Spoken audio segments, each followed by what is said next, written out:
प्रभू येशू ख्रिस्ताची स्तुती असो. आज आपण दैवी प्रकटीकरण म्हणजे दैवी प्रकाशन या विषयातून आम्ही पाहणार आहोत. परमेश्वर त्याच्या पवित्र आत्म्याद्वारे आम्हाला त्याची समज देऊ. प्रकटीकरण म्हणजे सत्याला प्रकट करणे होय, जे सत्याची ओळख देते. प्रकटीकरण म्हणजे दैवी अनुवाद व पवित्र शास्त्रांतील वचनाचा स्पष्टपणे उलगडा होणे. प्रकटीकरण म्हणजे आवरण काढणे, जे लपविले गेले होते असे रहस्यमय गोष्टी प्रकट करणे. अर्थात देवाशिवाय कोणाही व्यक्तीला दैवी प्रकटीकरण प्राप्त होऊच शकत नाही. देव हे दैवी प्रकटीकरण केवळ ठराविक लोकांनाच देत असतो.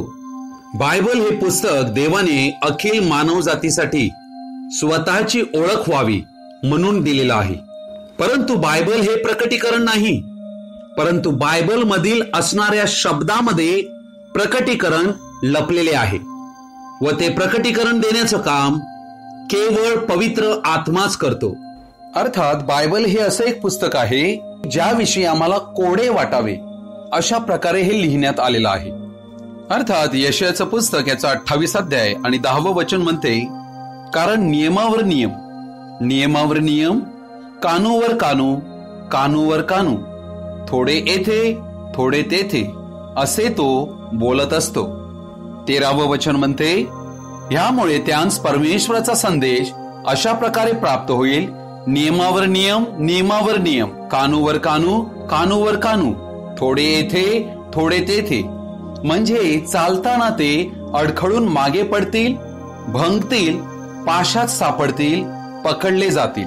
अर्थात आम्हाला प्रश्न पडेल, अरे मग देवाने हे बायबल अशा प्रकारे का लिहिलं असावं? हे बायबल या प्रकारे लिहिण्यामागचं कारण कोणाही मनुष्याला स्वतःच्या बुद्धीने हे बायबल समजू नये, तर प्रत्येक व्यक्तीने देवाजवळ यावे हे समजण्यासाठी.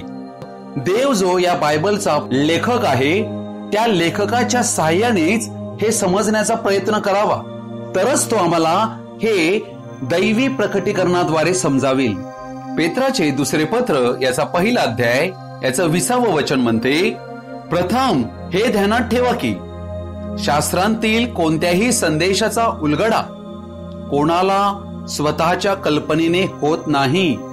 पवित्र शास्त्र या ठिकाणी एकदम स्पष्ट भाषेमध्ये सांगत आहे की या जगातील कोणत्याही व्यक्तीला स्वतःच्या कल्पनेने या पवित्र शास्त्रांतील कोणत्याही संदेशाचा उलगडा होऊच शकत नाही. अर्थात पवित्र आत्मा हाच या बायबलचा लेखक असल्या कारणाने तोच आम्हाला या गोष्टी समजवू शकतो. अर्थात देवाच्या या पवित्र शास्त्रातील प्रत्येक संदेश वचनाचं दैवी प्रकटीकरण मनुष्याला प्राप्त होणे फार आवश्यक आहे. करिंथीकरास पहिले पत्र याचा 2 अध्याय याचं 14 आणि 15 वचन मी वाचत आहे. स्वाभाविक वृत्तीचा माणूस देवाच्या आत्म्याच्या गोष्टी स्वीकारित नाही, कारण त्या त्याला मूर्खपणाच्या वाटतात आणि त्याला त्या समजू शकणार नाहीत, कारण त्यांची पारख आत्म्याच्या द्वारे होते. जो आध्यात्मिक आहे तो तर सर्व गोष्टी पारखतो, तरी त्याची स्वतःची पारख कोणाकडूनही होत नाही. तेथे आम्ही पाहतो की स्वाभाविक वृत्तीचा व्यक्ती जो आहे हा आध्यात्मिक दृष्टीसाठी पूर्णतः अंध आहे. या कारणामुळे तो देवाच्या आत्म्याच्या गोष्टी स्वीकारू शकत नाही, कारण त्या त्याला पटत नाहीत, त्या मूर्खपणाच्या वाटतात आणि त्याची कुवतच नाही की तो त्या समजू शकेल. काही लोकांचा आत्मा, हृदय, इच्छा व मन ही देवासाठी बंद असते, म्हणून देवाचा प्रकाश त्यांच्याकडे पोहोचत नाही. सूर्य जरी सबंध जगाला प्रकाश देतो तरी परंतु एखादा माणूस 4 भिंतीमध्ये आपणास लपवितो, त्याच्याकडे हा प्रकाश पोहोचत नाही. समस्या ही त्या व्यक्तीची आहे, प्रकाशाची नाही. जे प्रकाशासाठी खुले आहेत त्यांच्यावर तो पडतो. अर्थात देवासाठी खुले होणे म्हणजे अटीविना देवासाठी पवित्र प्रामाणिक असणे होय. ही तात्पुरती वृत्ती नव्हे, परंतु कायमची स्थिती मनुष्य देवासमोर निर्माण करतो. म्हणजे देवापासून काही राखून ठेवत नसेल तर तो प्रकाशासाठी खुला आहे असे त्याच्याविषयी म्हणता येईल. परंतु जेव्हा एखादा मनुष्य जीवनातल्या एखाद्या भागाला देवापुढे नम्रतेने येण्यास नाकारतो, तरी तो स्वतःला न्यायीही ठरवितो, तेव्हा त्या गोष्टीमुळे प्रकाश किरण जो देवाच्या आत्म्याद्वारे येतो तो त्याला मिळण्यास स्वतःच्या गोष्टीमुळे अटकाव करीतो. एक उदाहरण आपण पाहूया. एका अंध व्यक्तीला आंब्याच्या झाडासमोर आपण उभं केलेलं आहे आणि तुम्ही त्याच्या फळाबद्दल त्याच्याबरोबर बोलत आहात. जरी तो फार हुशार व जाणणारा व ऐकणारा असला तरी आंब्याचे झाड कसे असते ते तो समजू शकत नाही.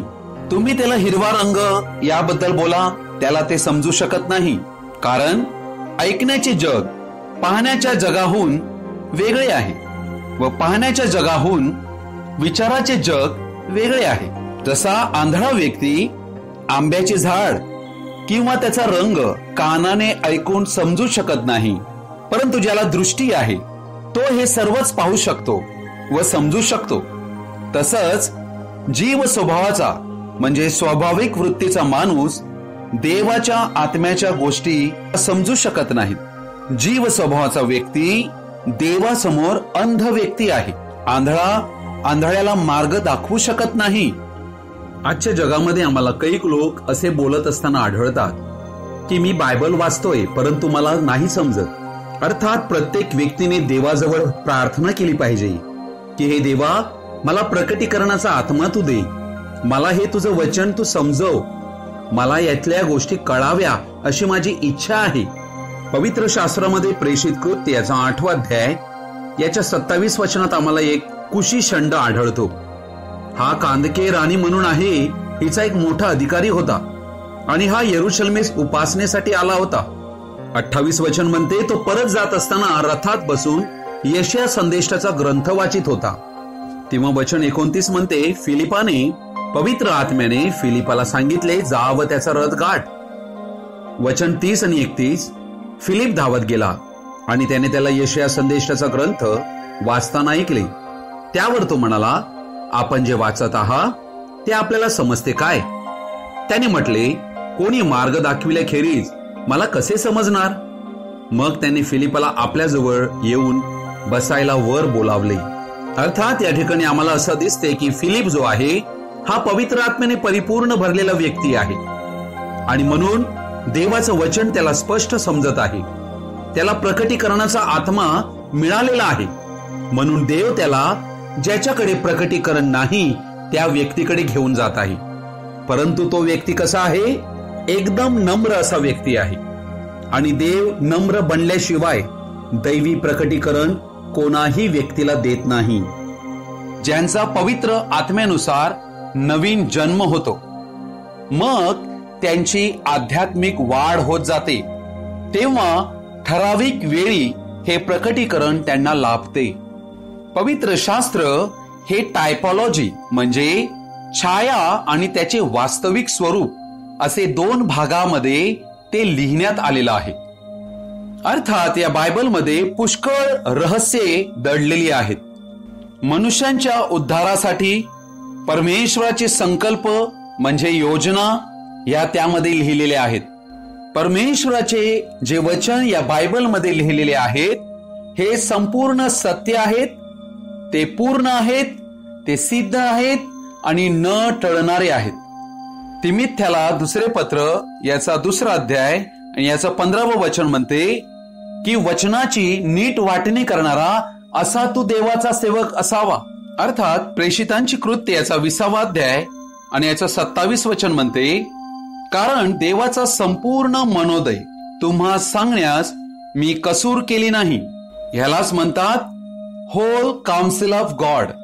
अर्थात ज्या व्यक्तीकडे देवाचं दैवी प्रकटीकरण असते त्या व्यक्तीला देव त्याचं संपूर्ण मनोदय प्रकट करीत असतो.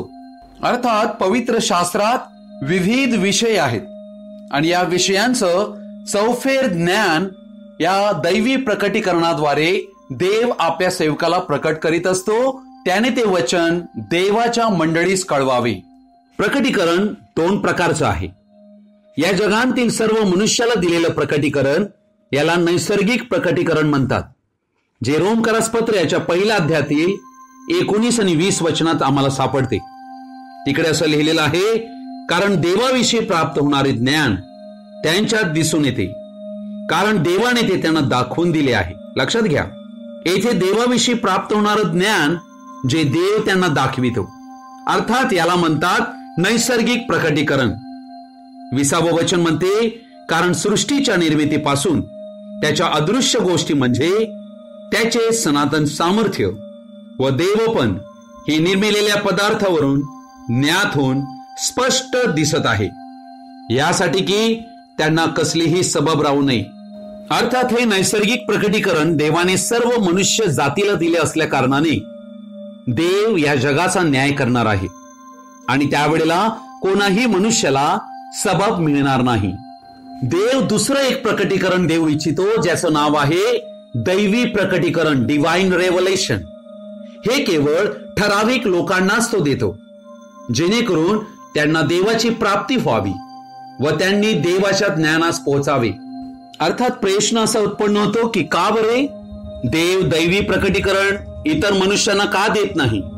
त्याचे पहिले कारण हे आहे, योहान कृष्णवर्तमान याचा 8वा अध्याय 43 वचनात, तुम्ही माझे बोलणे का समजून घेत नाही?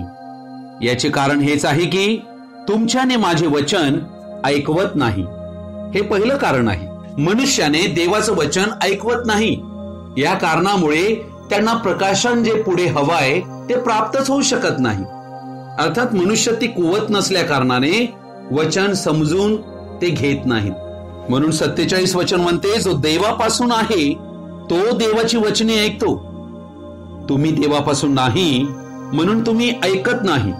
दैवी प्रकटीकरण न मिळण्याचं दुसरं कारण हे आहे, योहान कृष्णवर्तमान 7वा अध्याय 17 आणि 18 वचन, जो कोणी त्याच्या इच्छेप्रमाणे करण्याची मनीषा बाळगेल त्याला ही शिकवण देवापासून आहे किंवा मी आपल्या मनचे बोलतो हे समजेल. अर्थात प्रभू येशू ख्रिस्त ज्या वेळेला बोले त्यावेळेला दैवी प्रकटीकरण तो प्रकट करीत असे.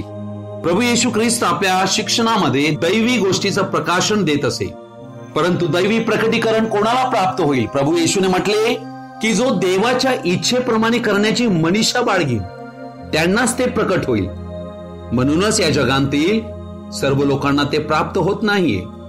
तिसरं कारण या ठिकाणी आम्ही इफिस्करास पत्र याच्या 4 अध्याय 18 वचनात पाहतो, त्यांची बुद्धी अंधकारमय झाली आहे. त्यांच्या अंतःकरणातील कठीणपणामुळे त्यांच्यात अज्ञान उत्पन्न होऊन ते देवाच्या जीवनाला पारखे झालेले आहेत. येथे आम्ही ही गोष्ट पाहत आहोत की मनुष्यांची बुद्धी जी आहे ही अंधकारमय करण्यात आलेली आहे. म्हणजे 2 कोरिंथ याचा 3 अध्याय 4 वचनाप्रमाणे या जगातील दैवताने त्यांची मने आंधळी केलेली आहे. या कारणामुळे दैवी प्रकाशन त्यांना प्राप्त होणे अशक्य गोष्ट आहे. कोरिंथीकरास 2 पत्र याचा 4 अध्याय 3 आणि 4 वचन म्हणते, परंतु आमची सुवार्ता आच्छादलेली असल्यास ज्यांचा नाश होत आहे त्यांच्या ठायी ती आच्छादलेली आहे. देवाची ही सुवार्ता शुभवर्तमान आच्छादलेली आहे म्हणजे काय? त्यांच्या डोळ्यापासून लपलेली आहे. ते पाहत आहेत पण त्यांना ते दिसत नाही. म्हणून 4 वचन म्हणते, त्यांची म्हणजे विश्वास न ठेवणाऱ्या लोकांची मने या युगाच्या दैवताने आंधळी केली आहेत, अशा हेतूने की देवाची प्रतिमा जो ख्रिस्त त्याच्या तेजाच्या सुवार्तेचा प्रकाश म्हणजे प्रकटीकरण त्यांच्यावर प्रकाशू नये. देवाचा पवित्र आत्मा हाच प्रकटीकरण देण्याचं कार्य करीत असतो. कोरिंथीकरास पहिले पत्र याचा 2 अध्याय आणि 10वं वचन म्हणते, कारण देवाने ते आत्म्याच्या द्वारे आपल्याला प्रकट केले, कारण आत्मा हा सर्व गोष्टीचा व देवाच्या गहन गोष्टींचाही शोध घेतो. देवाने ठराविक लोकांनाच प्रकटीकरण दिलेले दिसते. देव संदेष्टांच्या द्वारे दृष्टांत, स्वप्न, उरीम आणि थुम्मीम यांच्याद्वारे आपला संवाद, दैवी प्रकाशन प्रकट करीत आलेला आहे. अर्थात प्रत्येक सत्य प्रकटीकरण हे देवाच्या वचनांतून येते व देवाच्या प्रत्येक वचनाशी तंतोतंत जुळते. जे प्रत्येक प्रकटीकरण वचनाच्या बाहेर आहे ते खोटे प्रकटीकरण आहे. ज्याच्याकडे खरे प्रकटीकरण असते त्याच्याकडे इट इज ऑल्सो रिटन म्हणजे असेही लिहिले गेले आहे, या वचनांचे ज्ञान असते. देव कोणत्याही व्यक्तीला प्रकटीकरण यासाठी देतो की त्यांनी देवाला जाणावे, देवावर प्रेम करावे, देवाची सेवा करावी व प्रभू म्हणून त्याची आज्ञा पाळत राहावे. बायबल हे झाकलेले पुस्तक आहे आणि प्रकटीकरण हे समजण्याचे माध्यम आहे. आता आम्ही पाहूया देव दैवी प्रकटीकरण कोणाला देत असतो. कलेसेकरास पत्र याचा पहिला अध्याय 26 आणि 27 वचन मी वाचत आहे. जे रहस्य युगानयुग पिढ्यानपिढ्या गुप्त ठेवलेले होते, परंतु आता त्याच्या पवित्र जनांना प्रकट झालेले आहे, ते हे वचन आहे. अर्थात देव दैवी प्रकटीकरण पवित्र जनांना देत असतो, जे देवाच्या रक्ताने शुद्ध झालेले आहेत. या प्रकटीकरणाच्या गौरवाची संपत्ती परराष्ट्रीयांमध्ये काय आहे हे आपल्या पवित्र जनांना कळविणे देवाला बरे वाटले. गौरवाची आशा असा जो ख्रिस्त तुम्हामध्ये आहे तो ते रहस्य आहे. दुसरं कारण स्तोत्रसंहिता 25 अध्याय याचं 14वं वचन. परमेश्वराचे सख्य त्याचे भय धरणाऱ्याशी असते, तो आपला करार त्यास कळवी. म्हणजे जे लोक परमेश्वराचे भय धरतात त्यांना देव आपल्या कराराचे दैवी प्रकाशन देईल. तिसरी गोष्ट मत्तेकृत शुभवर्तमान याचा 11वा अध्याय आणि 25 वचनात प्रभू येशूने म्हटले, त्यावेळेला येशू असे बोलू लागला, हे स्वर्गीय पित्या, स्वर्गाच्या व पृथ्वीच्या प्रभू, मी तुझे स्तवन करतो, कारण ज्ञानी व विचारवंत, या जगात ज्ञानी आणि विचारवंत पुष्कळ लोक आहेत, यांच्यापासून या गोष्टी गुप्त ठेवून त्या तू बाळकांस प्रकट केल्या. म्हणजे जे ख्रिस्तामध्ये अशी लोक आहेत जे बाळकाप्रमाणे आहेत, त्यांना देव आपलं दैवी प्रकाशन देतो. नंतर चौथी गोष्ट आम्ही येथे पाहतो योहान कृत शुभवर्तमान 14 अध्याय 21 वचनात. ज्याच्याजवळ माझ्या आज्ञा आहेत व जो त्या पाळतो तोच माझ्यावर प्रीती करणार आहे, आणि जो माझ्यावर प्रीती करतो त्याच्यावर माझा पिता प्रीती करील, मीही त्याच्यावर प्रीती करीन व स्वतः त्याला प्रकट होईल. म्हणजे देवाचं दैवी प्रकाशन देवावर प्रीती करणाऱ्यांना प्राप्त होते. पाचवी गोष्ट आम्ही पाहतो योहान कृत शुभवर्तमान 7वा अध्याय 16 आणि 17 वचन. त्यावरून येशूने त्यांना उत्तर दिले, माझी शिकवणूक माझी नाही, तर ज्याने मला पाठविले त्याची आहे. जो कोणी त्याच्या इच्छेप्रमाणे करण्याची मनीषा बाळगील त्याला ही शिकवणूक देवापासून आहे किंवा मी आपल्या मनचे बोलतो हे कळेल. म्हणजेच या ठिकाणी आम्हाला बोध होतो, जो देवाच्या इच्छेप्रमाणे करण्याची इच्छा बाळगतो त्याला देवाचं दैवी प्रकाशन प्राप्त होते. नंतरची गोष्ट आम्ही पाहतो 6वी गोष्ट इब्रिकरास पत्र याचा 5वा अध्याय आणि याचं 13 आणि 14 वचन. कारण दुधावर राहणारा नीतिमत्वाच्या वचनाशी अपरिचित असतो, कारण तो बाळक आहे. पण ज्यांच्या ज्ञानेंद्रियांना वहिवाटीने चांगले आणि वाईट समजण्याचा सराव झाला आहे अशा प्रौढांसाठी जड अन्न आहे. हे जड अन्न म्हणजेच दैवी प्रकाशन आहे. अर्थात नीतिमत्वाच्या वचनाशी परिचित होणं फार आवश्यक आहे. ज्या वेळेला मनुष्य नीतिमत्वाच्या वचनाशी परिचित होतो तेव्हा त्याला बरं काय आणि वाईट काय याचा फरक स्पष्टपणे दिसू लागतो. कितीतरी आज ख्रिस्ती लोक आहेत ज्यांना बरं काय आणि वाईट काय, सत्य काय आणि असत्य काय याचा बिलकुल भेद समजतच नाही. ही लोक बाळक आहेत, कारण देवाच्या नीतिमत्वाच्या वचनाशी ती अपरिचित असल्या कारणाने त्यांना बाळक संबोधलं गेलेलं आहे. लूका शुभवर्तमान याचा 11वा अध्याय 34 ते 36 वचन मी वाचत आहे. तुझ्या शरीराचा डोळा तुझा दिवा होय. तुझा डोळा निर्दोष असला तर तुझे सर्व शरीर प्रकाशमय असते. अर्थात डोळ्यावर अवलंबून आहे आम्हाला प्रकटीकरण मिळेल किंवा नाही. म्हणून सदोष असला तर तुझे शरीरही अंधकारमय असते. म्हणून तुझ्यामधील प्रकाश अंधार तर नाहीये ना हे पहा. तुझे सर्व शरीर प्रकाशमय असेल आणि त्याचा कोणताही भाग अंधकारमय नसेल तर दिवा आपल्या उज्ज्वल ज्योतीने तुला प्रकाशमय करीतो, त्याप्रमाणे ते पूर्णपणे प्रकाशमय होईल. अर्थात हा डोळा जो आहे हा आमचं आतील जीवन हे स्पष्टपणे पाहणारं देवाचं एक इंद्रिय आहे. अर्थात हा देवापासून प्राप्त झालेला एक विवेक भाव आहे. ज्या वेळेला आमचा बाप्तिस्मा होतो तेव्हा या विवेक भावाला येशू ख्रिस्ताच्या रक्ताने शुद्ध करण्यात येते, यासाठी की त्या विवेक भावाने आम्ही जिवंत देवाची सेवा करावी व निर्जीव कृत्यापासून मुक्त व्हावे. म्हणून हा डोळा आम्हाला देवापासून प्राप्त झालेला असतो. हाच डोळा आम्हाला शुद्ध आणि पवित्र राखायचा आहे, ज्याद्वारेच आमचं संपूर्ण जीवन हे या डोळ्याद्वारे प्रकाशित होऊ शकते जर निर्दोष असेल तर. पण जर त्यात दोष आढळला तर संपूर्ण शरीर अंधकाराने भरून जाईल. योहान कृष्ण वर्तमानाचा 15वा अध्याय आणि 15वं वचन म्हणते, मी आतापासून तुम्हाला दास म्हणत नाही, कारण धनी काय करतो ते दासाला ठाऊक नसते, परंतु मी तुम्हाला मित्र म्हटले आहे. देवाचे आम्ही मित्र बनलं पाहिजे, तरच देव त्याचं दैवी प्रकाशन आम्हाला देतो. जर आमचे स्वभाव किंवा वागणे वृत्ती ही बरोबर नाही तर देव स्वतःला आम्हाला प्रकट करीत नाही. अर्थात या गोष्टीसाठी आम्हाला किंमत मोजावी लागते, त्याशिवाय प्रकटीकरण मिळत नाही. आमच्याकडून जेव्हा इच्छाच नाही तेव्हा पवित्र आत्माही आमच्यापासून लपून राहतो. अंजनासाठी किंमत द्यावी लागते.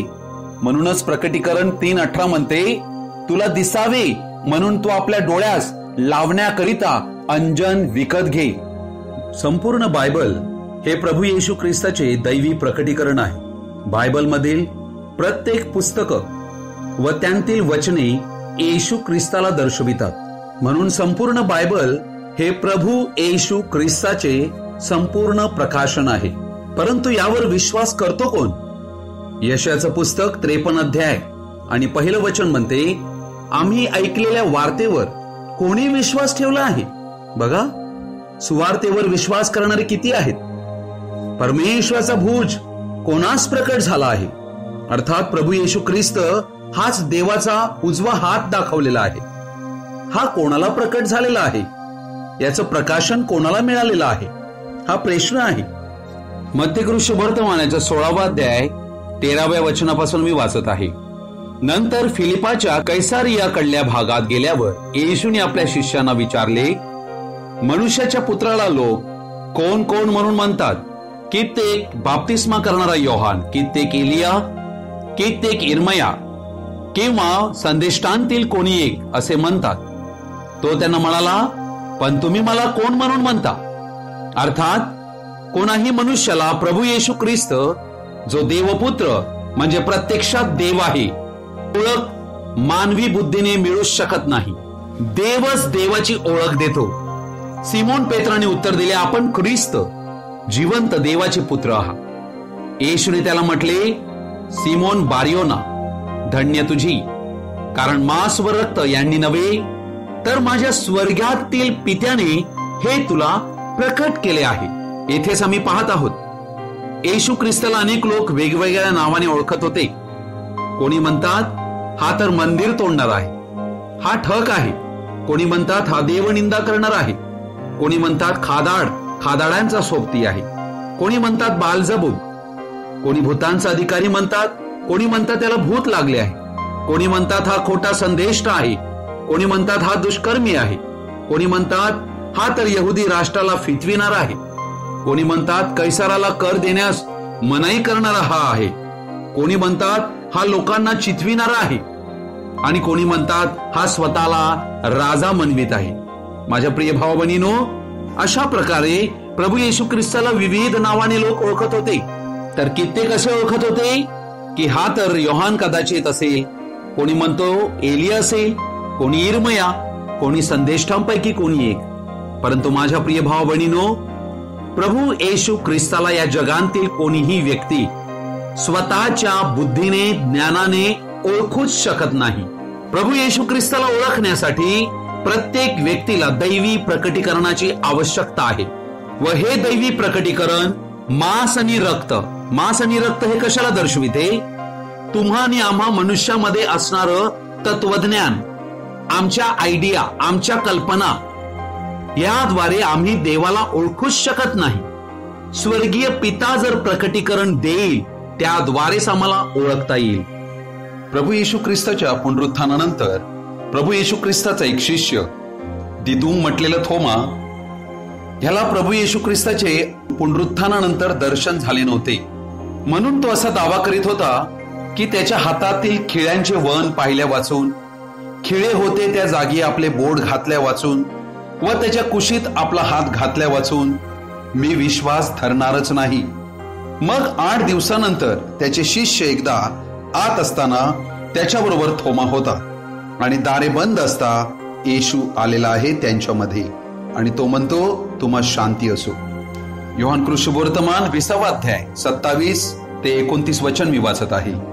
नंतर त्याने थोमाला म्हटले, तू आपले बोट इकडे कर व माझे हात पहा व आपला हात पुढे करून माझ्या कुशीत घाल आणि विश्वासहीन असू नको तर विश्वास ठेवणारा ऐस. थोमाने त्याला म्हटले, माझा प्रभू व माझा देव.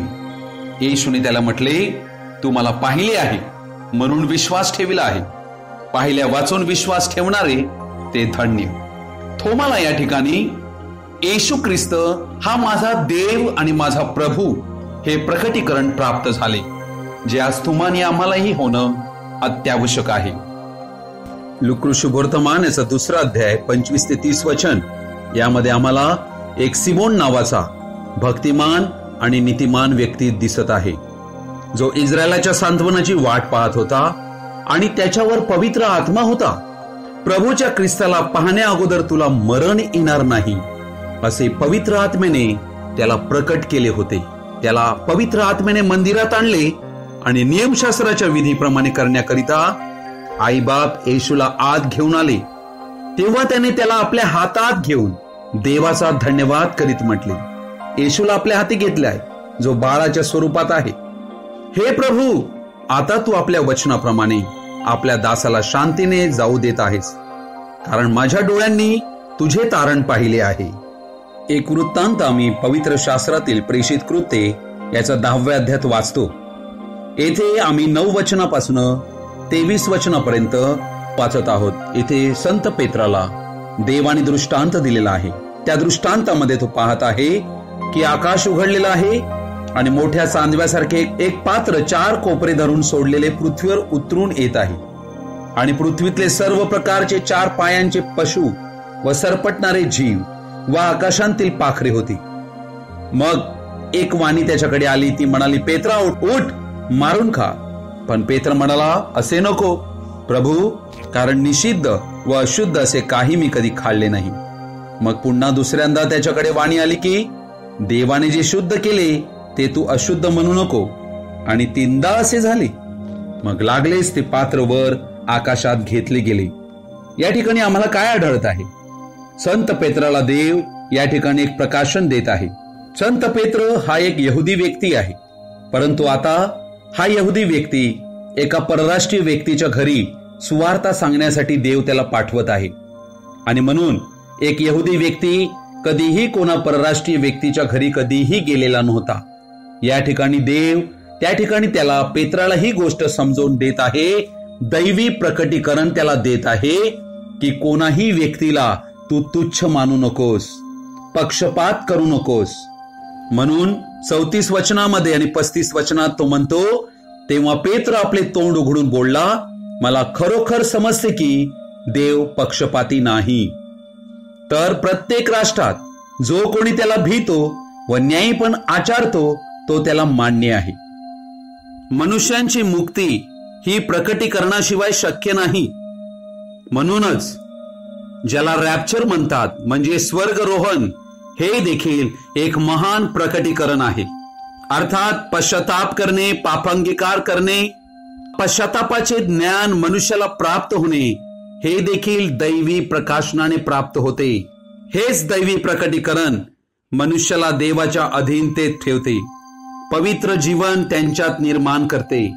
आजच्या अंत समयांतील ख्रिस्त येशूच्या मंडळीला 7 शिक्क्याचे प्रकटीकरण देव देत आहे. प्रभू येशू ख्रिस्ताचे येणे हे प्रकटीकरण आहे. मलाकी याचा 4था अध्याय आणि याच्या 5व्या वचनामध्ये दिलेली एलियाच्या आत्म्याद्वारे येणारी सेवकाई आहे, हे देखील एक प्रकटीकरण आहे. खऱ्या संदेष्टाला ओळखणे हे एक प्रकाशन आहे. आज अंत समयांतील अनेक सांप्रदायिक ख्रिस्ती मंडळांतील अडकलेल्या लोकांना हे दैवी प्रकाशन नाही, ही फार मोठी खंत आहे आणि त्यामुळे ते अंधारामध्ये चाच पडत आहेत. सत्याला न ओळखल्या कारणाने असत्याला सत्य मानत आहेत आणि मोठ्या भ्रांतीत आहेत. आज तुम्हाला आणि आम्हाला देवाकडे प्रकटीकरणाचा आत्मा मागण्याची गरज आहे. देवाला म्हणूया, हे देवा, मला तुझा प्रकटीकरणाचा आत्मा हवा आहे. दानियेलाचं पुस्तक 12 अध्याय आणि याचं 4 वचन म्हणते, हे दानियेला, तू अंताच्या समयापर्यंत वचने झाकून ठेव व पुस्तक मुद्रित कर. बहुत लोक मागे पुढे इथून तिथून धावत फिरतील आणि ज्ञान बहुतपट होईल. अर्थात देवाने आपली वचने झाकून ठेवलेली आहेत, ती आच्छादलेली आहेत आणि देवाचं हे वचन मुद्रित केलेलं आहे. पण हे जे मागून पुढून इथून तेथून धावत फिरतील, ज्ञान बहुतपट होईल, याचा अर्थ काय? आज अनेक लोक बायबल स्कूल, सेमिनरी आणि मोठे बायबल इन्स्टिट्यूट यात डिग्री प्राप्त करू इच्छित आहेत. परंतु माझ्या प्रिय भाव बहिणींनो, सत्य हे आहे की प्रत्येक व्यक्तीला देवाचं दैवी प्रकटीकरण देवाजवळ आल्याशिवाय प्राप्त होऊ शकत नाही. म्हणून कोणतंही इन्स्टिट्यूट किंवा सेमिनरी ही केवळ तुम्हाला डिग्री देऊ शकेल. दैवी प्रकाशन देण्याचं काम केवळ देवाच्या पवित्र आत्म्याचं आहे. म्हणून दानियल 12 अध्याय आणि याचं वचन 9 म्हणते, तो म्हणाला, हे दानियेला जा, कारण अंताच्या समयापर्यंत वचने झाकून ठेवलेली व मुद्रित केलेली आहेत. पुष्कळ लोक स्वच्छ व पांढरे करण्यात येतील व पारखले जातील, परंतु दुष्ट दुष्टपणाने वागतील आणि दुष्टांतले कोणी समजणार नाहीत, परंतु जे ज्ञानी आहेत ते समजतील. हालेलुया. आज जर आम्हाला देवाकडून प्रकाशन हवं असेल तर दानियल 10 अध्याय आणि याचं 12व्या वचनात काय म्हटलं आहे त्याप्रमाणे आम्हाला केलं पाहिजे. तेव्हा त्याने मला म्हटले, हे दानियेला भिवू नको, कारण ज्या प्रथम दिवशी तू समजून घ्यायला व आपणाला आपल्या देवासमोर नम्र करायला आपले मन लावले, त्या दिवसापासून तुझे शब्द ऐकण्यात आले आणि तुझ्या शब्दामुळे मी आलो आहे. अर्थात आम्ही देवापुढे नम्र व्हायला पाहिजे. आमचं मन देवाच्या वचनामध्ये लावलं पाहिजे. आम्ही त्यात गुंतलो पाहिजे. आम्ही ते समजून घेण्यासाठी प्रयत्न केले पाहिजेत. देवाजवळ प्रार्थना केली पाहिजे, तरच देव आम्हाला सहाय्य करीतो. त्याच दानियेलाने काय म्हटले पुढे? दानियल 2 अध्याय आणि याचं 30वं वचन, तर इतर कोणत्याही जिवंत मनुष्यांपेक्षा काही अधिक बुद्धी माझ्या ठाई असल्यामुळे हे रहस्य मला प्रकट झाले आहे असे नव्हे, तर राजाला अर्थ कळविण्यात यावा आणि तू आपल्या हृदयाच्या कल्पना जाणाव्या म्हणून हे प्रकट झाले आहे. संत पौलाला देवाने कसं प्रकाशन दिलं होतं पाहूया आपण. एफिसकरास पत्र याचा 3 अध्याय याचं 3 आणि 4 वचन, त्याने प्रकटीकरणाकडून मला गूढ कळविली, त्याप्रमाणे मी अगोदर थोडक्यात लिहिली. ते वाचून ख्रिस्ताच्या गुजाविषयीचे माझे ज्ञान तुम्हाला समजता येईल.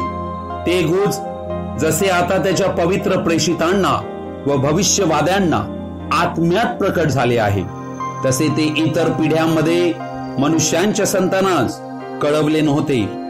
संत पौलाने कोणत्याही मानवांची मसलत घेतली नाही की ब्रदर, पास्टर, आता मी काय करू, मी आता कोणाकडे जाऊ. कोणा प्रेषिताकडे तो गेला नाही यरुशलेमेस की अरे तुम्ही प्रभू येशू बरोबर होतात तर मला थोडंसं शिकवा, आता मी काय करावे. तो संपूर्णतः देवावर अवलंबून राहिला. याच कारणामुळे देवाने त्याला दैवी प्रकाशन दिले. अरब स्थानामध्ये तो गेला आणि तेथे देवाची ओळख, सुवार्तेची प्राप्ती त्याला झाली. आज तुम्हाला आणि आम्हाला काय केले पाहिजे? आमच्या समोर देवाने आपले पवित्र जन, त्याचे सेवक संदेष्टे यांचे उदाहरण ठेवलेले आहे. आज आम्ही तीच घेऊन प्रभूच्या मार्गात चाललो पाहिजे. ख्रिस्त येशूची जी मंडळी आहे ही दैवी प्रकटीकरणावरच बांधली गेलेली आहे. म्हणून मंडळीसाठी हे प्रकटीकरण फारच महत्वाचं आहे. अशा प्रकारे जी ख्रिस्ताची खरी मंडळी आहे, जिच्या जीवनामध्ये देवाचं खरं दैवी प्रकटीकरण आहे, अशा प्रकारे बांधलेल्या ख्रिस्ताच्या मंडळीवर अधोलोकाच्या द्वाराचे काहीच चालत नाही. कैकांचे म्हणणे असे आहे की संत पेत्रावर मंडळी बांधली गेली आहे, परंतु तो तर पापात जन्मलेला असा व्यक्ती होता. त्यावर देव आपली मंडळी बांधू शकत नाही. पेत्राने तर 3 वेळा प्रभू येशूला नाकारले होते व त्याने शापोच्चार केला होता. अर्थात ख्रिस्त म्हणतो, मी माझी मंडळी बांधेन. आज ही मंडळी ख्रिस्तच बांधत आहे. येशू ख्रिस्त आपली मंडळी प्रकटीकरणाच्या पायावर ह्यासाठी बांधत आहे की त्याद्वारे देवाचे ज्ञान, देवाचे गुणधर्म, देवाचे सामर्थ्य, देवाचे रहस्य आणि देवाचे उद्देश जगाला प्रकट करावेत. म्हणजे लोक खऱ्या व जिवंत देवाला ओळखून त्याचा स्वीकार करतील. प्रभू येशू ख्रिस्ताची मंडळी ही काही संस्था किंवा संघटना नाहीये, परंतु येशू ख्रिस्ताचे आध्यात्मिक शरीर आहे. यासाठी की वचनाद्वारे परमेश्वराची संपूर्ण पूर्णता त्यांच्यामध्ये शरीर रूपाने वास करावी. हाबेलाला रक्ताचे दैवी प्रकटीकरण विश्वासाच्या द्वारे प्राप्त झाले. प्रकटीकरण हाच फरक काईन व हाबेलाच्या अर्पणामध्ये होता. त्यामुळे हाबेलाला अनंत जीवन मिळाले. आध्यात्मिक प्रकटीकरणच आम्हाला सर्व शिकवित असते. ते पवित्र आत्म्याद्वारे प्राप्त होते. सैतान जो मनुष्याचा आणि देवाचा शत्रू आहे, तो उत्पत्ती आणि प्रकटीकरण या 2 बायबलमधील पुस्तकांचा फारच द्वेष करीतो. कारण यामध्ये त्याचे अस्तित्व आढळते व त्याचा वाईट प्रकारे नाश कसा होणार या पुस्तकामध्ये स्पष्टपणे नमूद केले गेले आहे. प्रकटीकरणाचे पुस्तक हे ख्रिस्त विरोधकाचं मंडळीमध्ये प्रवेश कसा होईल, मंडळीला कसं विटाळलं जाईल, मंडळी कशी कोमट होईल, मंडळी शक्तिहीन कशी होईल, हे सर्व चित्र प्रकटीकरणाच्या पुस्तकात दाखविलं गेलं आहे. म्हणून तो हे पुस्तक द्वेषतो. हे पुस्तक त्याला पूर्णपणे उघड करते. सैतानाची सुरुवात व त्याचा अंत या बायबलमध्ये दाखविलेला आहे. त्याला जळत्या अग्नीच्या व गंधकाच्या सरोवरात न विझणाऱ्या नरकाग्नीत टाकण्यात येणार हे त्याला माहित आहे. सैतानाला हे ठाऊक आहे की जर लोकांना खरे दैवी प्रकटीकरण खऱ्या मंडळीचे मिळेल तर ती मंडळी नक्की कोण आहे, तिने कशासाठी उभे राहावे व ती तर अधिक महत्कृत्य करू शकेल, ती अजिंक्य ठरेल. हे सैतान जाणून आहे. आजच्या ख्रिस्ती मंडळामध्ये 2 आत्म्यांच्या द्वारे चालविलेल्या गोष्टींचे खरे प्रकटीकरण जर मंडळीला मिळाले तर देवाच्या आत्म्याची पारख व ख्रिस्त विरोधी आत्म्याविरुद्ध ती उभी राहू शकते व सैतान ख्रिस्ताच्या अशा मंडळी पुढे संपूर्णतः शक्तिहीन ठरेल. म्हणूनच सैतान प्रकटीकरणाचा द्वेष करीतो. परंतु हे देवाचे दैवी प्रकटीकरण मनुष्याला शत्रू सैतानावर अधिकार देते. म्हणून आम्हाला खरे आध्यात्मिक व दैवी प्रकटीकरण हवे आहे. अर्थात हे खास प्रकारच्या लोकांसाठीच प्रकट केले जाईल, ज्यांना संदेष्टांचे डोळे आहेत. ते पाहू शकतील, समजू शकतील. आजच्या या काळामध्ये जेथे परराष्ट्रीय युगाची समाप्ती होत आहे, तेथे दैवी प्रकाशनाची अत्यावश्यकता आहे. प्रभू आपल्या पवित्र जनांस तयार करीत आहे. माझी प्रार्थना आहे की प्रभू येशू ख्रिस्त तुम्हा सर्वांस आशीर्वादित करून त्याचं दैवी प्रकाशन तुम्हास देवो. आमेन.